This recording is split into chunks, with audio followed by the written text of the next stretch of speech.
O nosso estudo da noite, nós vamos refletir sobre uma lição psicografada por Francisco Cândido Xavier, que está no livro Estante da Vida, no capítulo 36.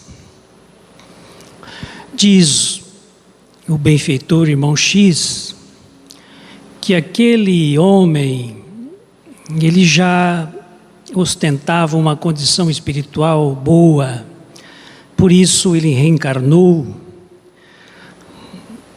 e reencarnou numa condição material muito boa, reencarnou numa família rica de posses, e ele, uma alma já generosa, à medida que foi crescendo, à medida que foi se tornando adulto, ele foi percebendo as necessidades daquelas pessoas que trabalhavam ali na propriedade, daquelas pessoas que residiam próximas, e ele se deu conta que aquelas crianças não tinham uma escola. Então ele mobilizou seu dinheiro, seu capital, e determinou que fosse construída uma escola para servir aquelas crianças. Depois se deu conta de que não tinha um posto de saúde ou algum local que pudesse acolher os enfermos num momento de urgência. Então ele determinou que se construísse um posto de saúde e também pagou para que um médico fizesse o atendimento naquele local. Depois ele se deu conta que havia umas pessoas, uma comunidade que ficava isolada do outro lado do rio.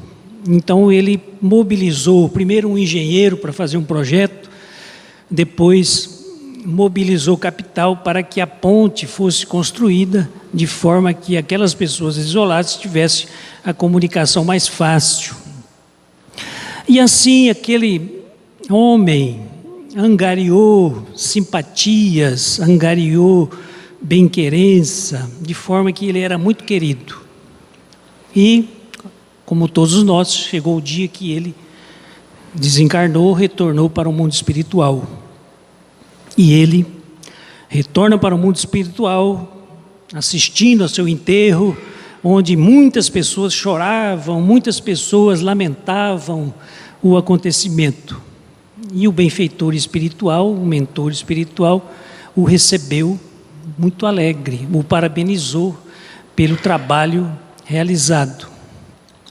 E ele, olhando à sua frente, viu um belo portal.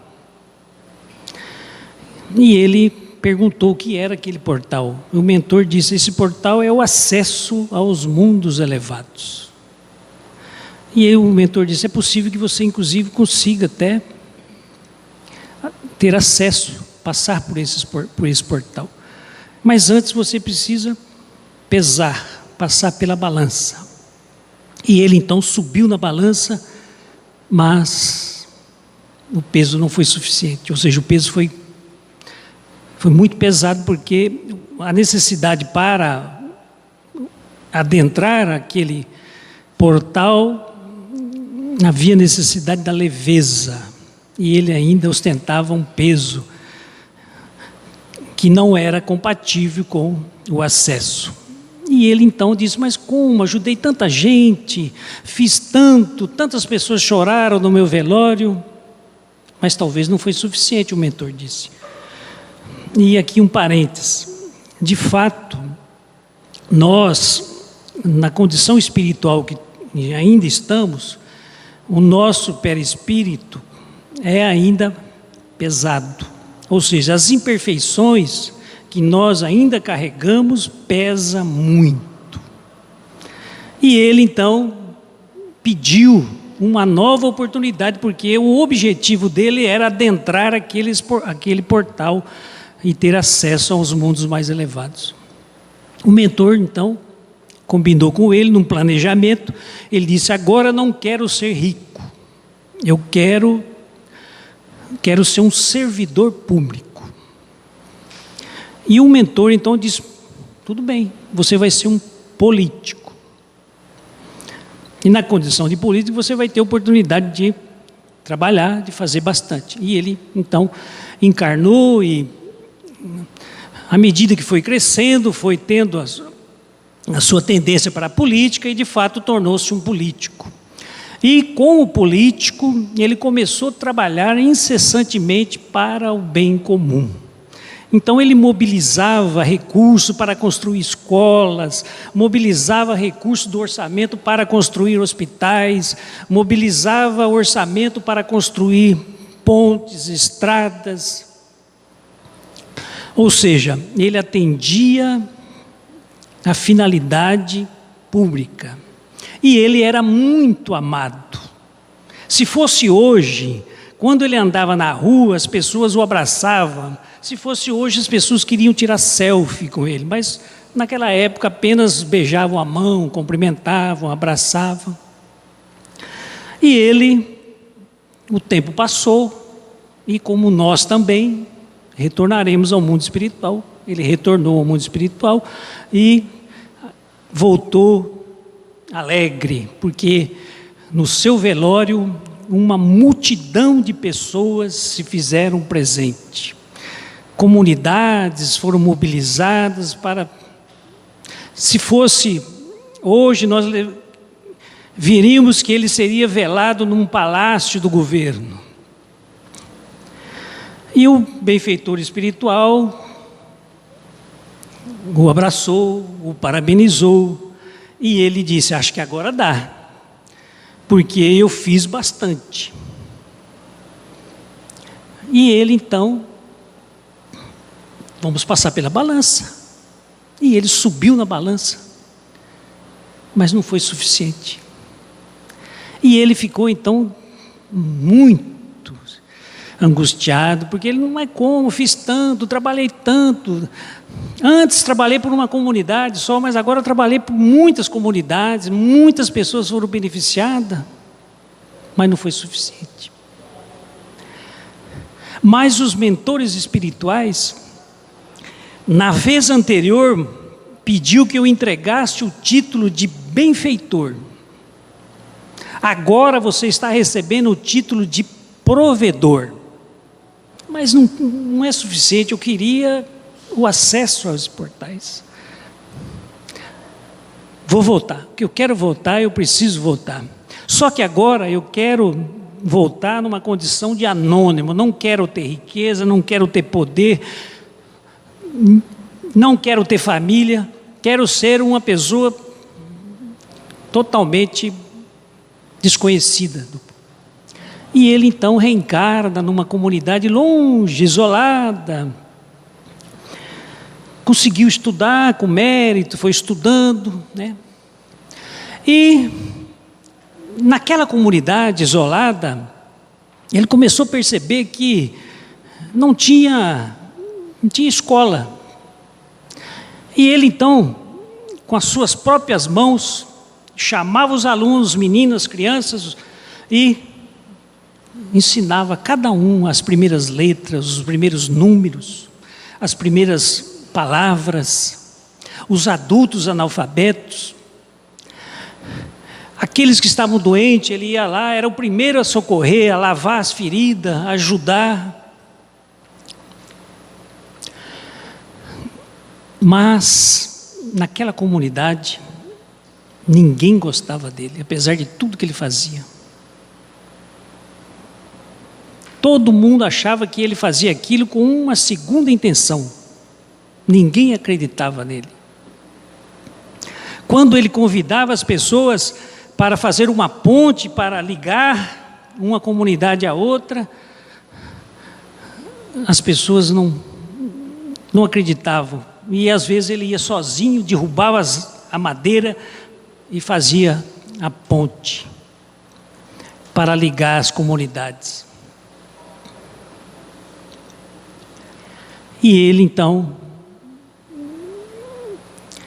depois de ser injuriado, maltratado, com muita maledicência, desgostoso, ele retorna para o mundo espiritual. E o mentor vem recebê-lo e ele diz: não precisa nem falar nada.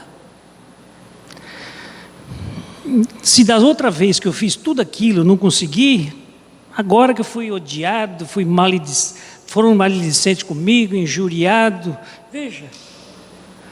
E de fato o perispírito dele estava todo sujo,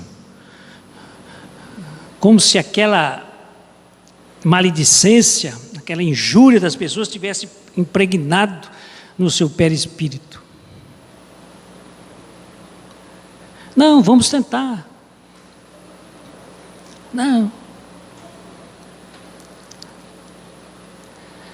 Com muito custo ele aceitou subir na balança. E ó, surpresa, estava leve. Aí ele, mas como foi isso? Como consegui? E começou a chorar. À medida que ele chorava, as suas lágrimas banhavam o seu perispírito e ia limpando. E à medida que ia limpando, ia surgindo uma luminosidade bela, algo fantástico. E ele perguntou para o mentor: mas agora eu posso ir? Agora você pode ir.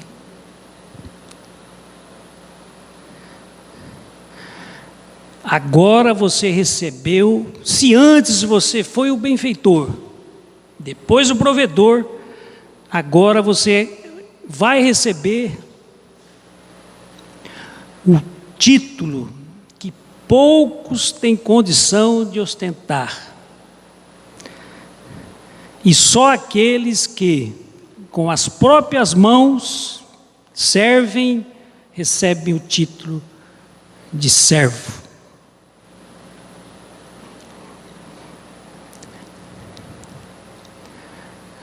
Recebeu o título de servo, de servir. Só aqueles que com as próprias mãos executam a tarefa, o bem comum, o trabalho ao próximo, ostentam o título de servo. Então é interessante, nesta passagem relatada pelo irmão X no livro Estante da Vida, capítulo 36, que é chamada Parábola do Servo,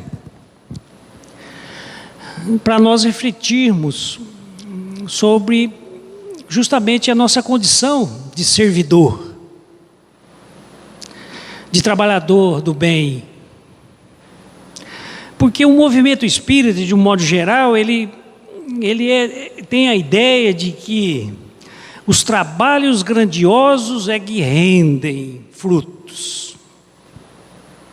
Que aqueles trabalhadores que estão capitaneando grandes trabalhos é que são aqueles que são elevados ao mundo espiritual.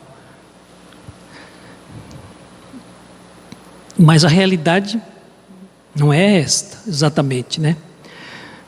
A realidade, se nós olharmos a questão 625 do Livro dos Espíritos, nós vamos ver que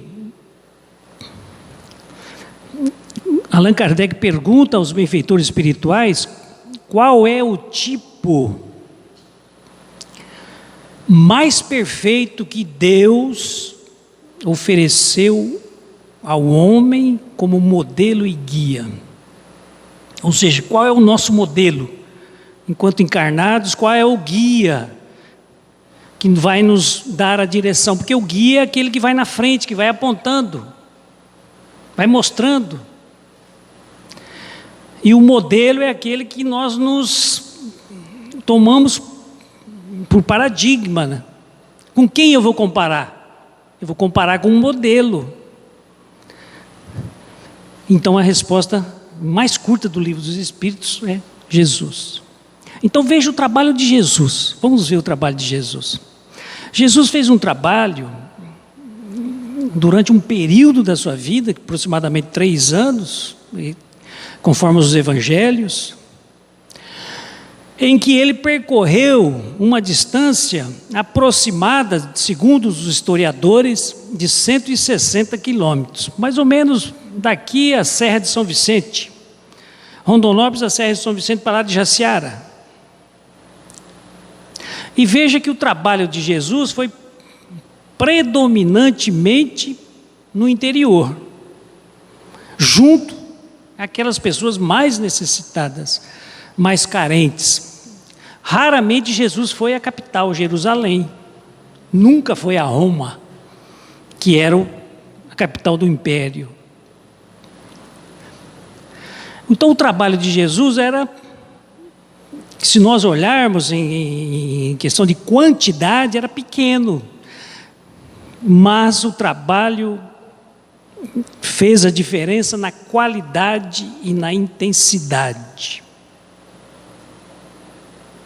Então o trabalho do espírita, do trabalhador do bem, aquele que se propõe a fazer algo, deve ser permeado pela intensidade e a qualidade daquilo que ele propõe a fazer. Porque veja, Jesus foi crucificado, depois os discípulos adotaram o legado de Jesus e fundaram a Casa do Caminho. Qual era o objetivo da Casa do Caminho? Atender aqueles mais desvalidos. Atender como? Veja que os discípulos que trabalhavam na Casa do Caminho, eram eles quem cozinhava, quem fazia a limpeza, quem dava banho nos doentes, quem fazia as ervas, preparava as ervas, os medicamentos, quem limpava a sujeira com as mãos. Não tinha enfermeiro, não tinha médico, não tinha empregado doméstico, não tinha. Eram eles que faziam o trabalho manualmente, de ajudar o outro. Então, se o modelo é este, nós devemos prestar atenção naquilo que nós estamos fazendo, né? E se nós estamos imbuídos daquilo que se chama espírito de serviço. O que é o espírito de serviço? O espírito de serviço é a vontade de ajudar. É aquele sentimento que sai da intimidade de você estar sendo útil ao outro. Então o espírito de serviço, ele deve estar presente na nossa vida como uma forma de nós nos protegermos, inclusive. Porque quando nós saímos desse espírito de serviço, quando nós nos recolhemos, e agora nessa época de isolamento, está muito propício para isso, as pessoas se isolarem e simplesmente esquecer que tem vida lá fora, que tem necessidade lá fora. O que acontece quando as pessoas se recolhem? Quando as pessoas passam a viver como ilhas. É aquilo que a psicologia chama de vazio existencial. É a primeira manifestação na vida dessas pessoas. A pessoa que passa a viver para si, alheia ao que acontece, às necessidades dos outros, a primeira manifestação é de vazio existencial. Ou seja, a vida perde o sentido, perde a razão. Por isso nós vemos falar tanto de depressão, de ansiedade, de tentativa de suicídio e do próprio suicídio. Mas como se combate o vazio existencial? Com o preenchimento existencial. Então eu tenho que me preencher com algo, porque todos nós temos uma energia criativa que quando nós nos isolamos, é como se essa energia ficasse represada, ela precisa escoar.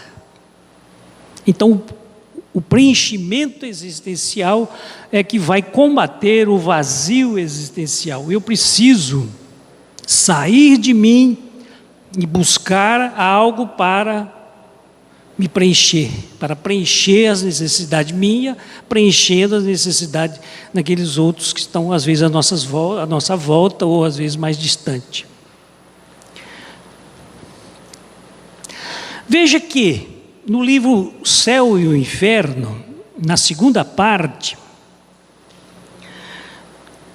quando abre a segunda parte, abre com as comunicações espirituais, em que Kardec, através dos médiuns que trabalharam na codificação, começa a fazer perguntas para os espíritos que desencarnaram.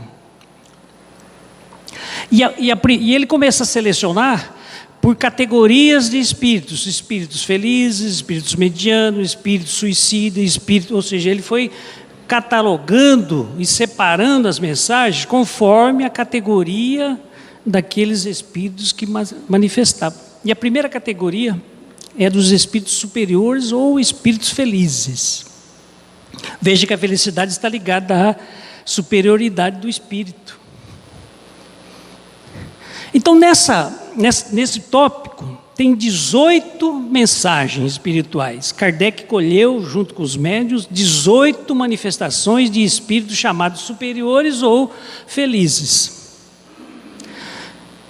Então, cada espírito contava a sua história.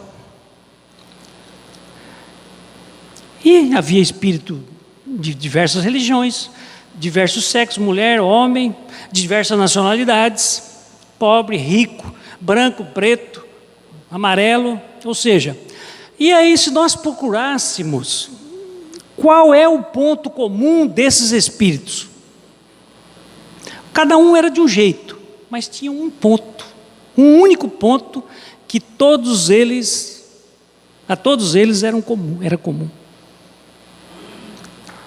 Cabe qual? Durante a sua vida física, a preocupação com o próximo, o bem-estar do próximo, o trabalho em prol do próximo. Depois desse tópico, tem os espíritos medianos. Nos espíritos medianos, ou seja, grau mediano, se nós olharmos as 6 mensagens que tem, nós vamos ver que nenhum deles fala em preocupação com o próximo. Mas tem um ponto também em comum. Todos eles dizem que eram cumpridores dos deveres. Isso quer dizer o seguinte: se nós somos aqueles cumpridores dos deveres, se eu tenho que trabalhar 8 horas, eu vou lá, trabalho às 8 horas, eu fiz a minha parte. Se eu tenho que fazer alguma coisa, eu vou, faço aquela coisa. Mas eu faço só aquilo, por obrigação ou por dever. Então, cumpridores do meu dever. Como o funcionário público diz: eu tenho que fazer essa tarefa, já fiz. Então, se nós estivermos fazendo desse jeito, cumprindo os nossos deveres, nós podemos falar que nós somos espíritos medianos. Já está bom, né? Porque tem muitos que nem os deveres estão cumprindo, ou seja, nem a obrigação mínima está sendo realizada. Mas aquele que está fazendo a obrigação mínima, já está, mas ainda é um espírito mediano. E Kardec fez uma pergunta interessante sobre isso. Ele diz assim: será necessário, porque às vezes o espírita, ele tem uma ideia de que ele está num padrão melhor que os outros. Porque eu já sei da comunicação espiritual, eu já sei como é a vida lá no mundo espiritual, eu já li Nosso Lar, eu já li muitos livros que têm comunicação espiritual, já relata como que é as colônias espirituais, então os espíritas se acham numa condição melhores. Isso é um engano. Veja essa pergunta 982. Será necessário que professemos o espiritismo e creiamos nas manifestações espíritas para garantirmos a nossa sorte na vida futura? Ou seja, será que todo mundo tem que ser espírita ou acreditar na comunicação espiritual? E os mentores responderam: não, se assim fosse, os que não creem não teriam oportunidade de se esclarecer e estariam deserdados. O que seria um absurdo, claro, né? Claro, porque nós somos espíritos, acreditamos, mas e os que não são? Coitados, são filhos de Deus ou não são? Mas aí, o que garante então uma condição espiritual melhor? A pergunta. Já que ser espírita ou conhecer o espiritismo ou conhecer o mundo espiritual não garante, o que é que garante? O que garante? Conclui a pergunta: a prática do bem, ou seja, estarmos disponíveis. Ou seja, como responderam os espíritos, é o bem que garante a sorte futura. Ora, o bem, diz os espíritos, é sempre o bem, seja qual for o caminho que a ele se conduza. Ou seja, não importa se você é ateu, não importa se você é católico, não importa se você é evangélico, se é budista, o caminho que você escolheu para fazer o bem, o importante é você fazer o bem. A diferença está no fazer o bem. E aí, às vezes, nós confundimos muito essas três palavras: simpatia, empatia e compaixão. O que é uma pessoa simpática? Pessoa simpática é aquela que tem uma sintonia, tem uma alegria ou tem uma gentileza que ela manifesta constantemente. Mas isso é um ato exterior. Então a pessoa simpática, ela manifesta um ato exterior de afinidade, que pode evoluir para outras situações, mas a simpatia é mais ou menos isso. Aí tem a empatia, que é muito falada na psicologia atualmente, né? A empatia é nós ter um olhar com o olhar do outro. Então, quando a pessoa está sofrendo, numa determinada situação, se nós formos com o nosso olhar, às vezes nós falamos assim: mas isso aí não é coisa para sofrer, essa pessoa está com vitimismo. Mas se você mudar de posição, se colocar no lugar da pessoa e perceber toda aquela situação que ela passou, pode ser que você mude totalmente de ideia. Então, a empatia é justamente essa troca de você olhar o problema, olhar a situação com o olhar do outro, pelo que o outro está passando. Mas também é uma atitude que ela fica nessa compreensão, às vezes ela se coloca do seu lado, ela te acolhe. Mas a compaixão é um passo a mais, porque a compaixão, além de você ser simpático, de você ser empático, você mobiliza forças ativas em você para ajudar a pessoa a solucionar aquela dificuldade ou aquele problema. Você não vai resolver para ela o problema, mas você vai ajudá-la. Pode ser, inclusive, que você nem concorde com o que ela está fazendo. Veja a história, a passagem do bom samaritano. Muito conhecida, essa parábola do bom samaritano. Vem o sacerdote, olha o caído no caminho, passa e vai embora. Nem simpático ele foi. Vem o levita, olha, passa e segue o caminho. Diz a parábola: vem o samaritano, vê o caído, desce da sua montaria,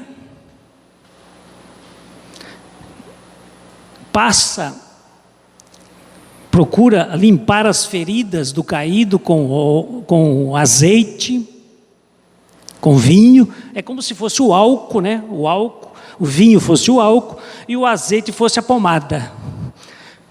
Depois que faz a limpeza, coloca na montaria e leva até a hospedaria e mobiliza recursos para que o hospedeiro continue o tratamento. Aí eu pergunto: qual o pedaço da parábola que a verdadeira caridade se manifestou? Em que momento a caridade real, a caridade verdadeira se manifestou nessa passagem?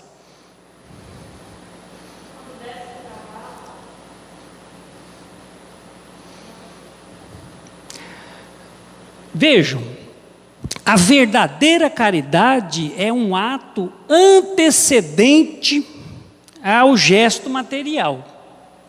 Quando você entrega um prato de sopa, a caridade está antes.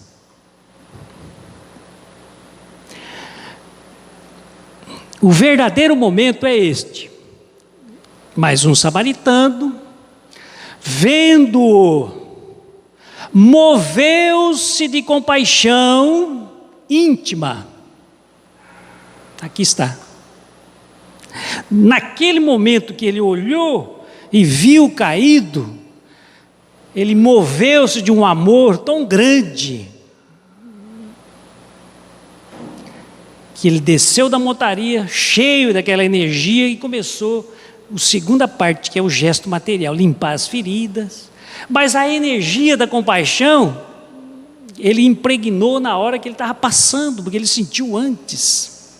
Na hora que você entrega um prato de sopa, o sentimento que você coloca nessa entrega é a caridade verdadeira. É claro que tudo que ele fez de material é válido, assim como na passagem da parábola, tudo que aquele homem fez, mobilizando recursos para construir hospital, construir escola. Mas que momento que ele se promoveu espiritualmente? No momento em que ele, com as mãos, movidos de compaixão, certamente, executou o trabalho de bem, de servir, de ajudar. Então, para nós encerrarmos, nós sabemos que tem diversas formas de servir, né?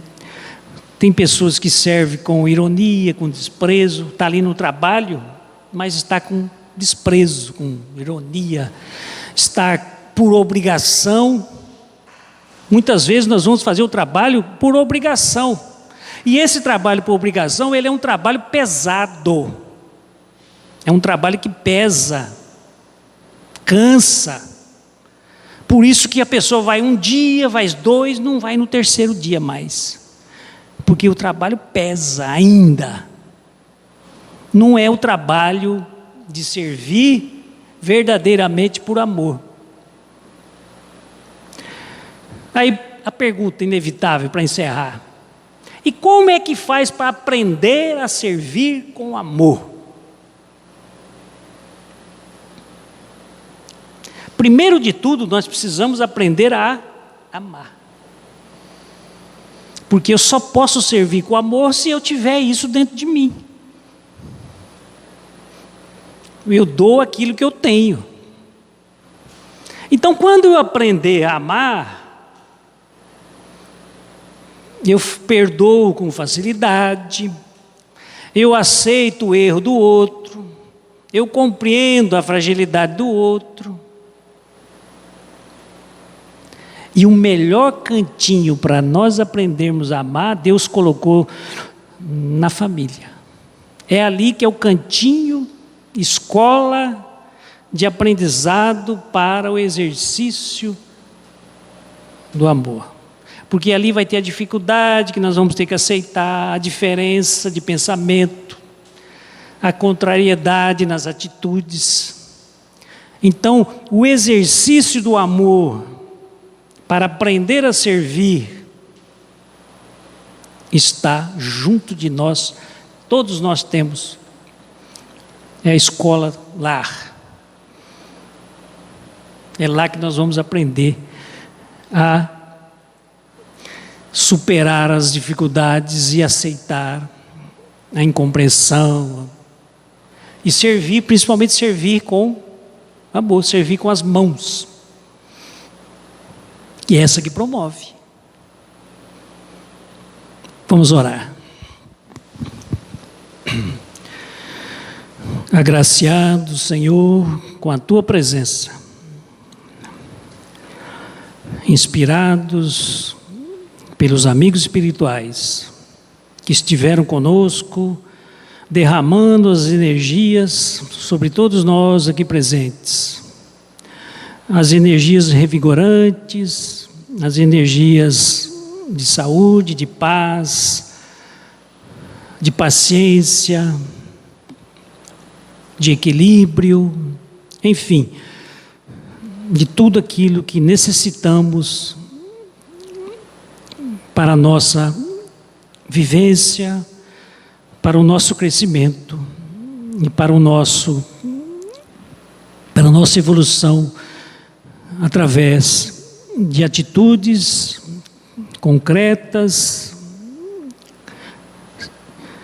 se manifestada no servir com as próprias mãos, como vimos na passagem do Evangelho de hoje. E assim, que possamos, Senhor, nos conscientizar desta necessidade e começando na nossa família, melhorando a nossa relação, a nossa vivência, possamos de fato nos espelharmos em Ti, Senhor, e nas lições que nos deixastes. Abençoe-nos, não só hoje, mas sempre, que assim seja.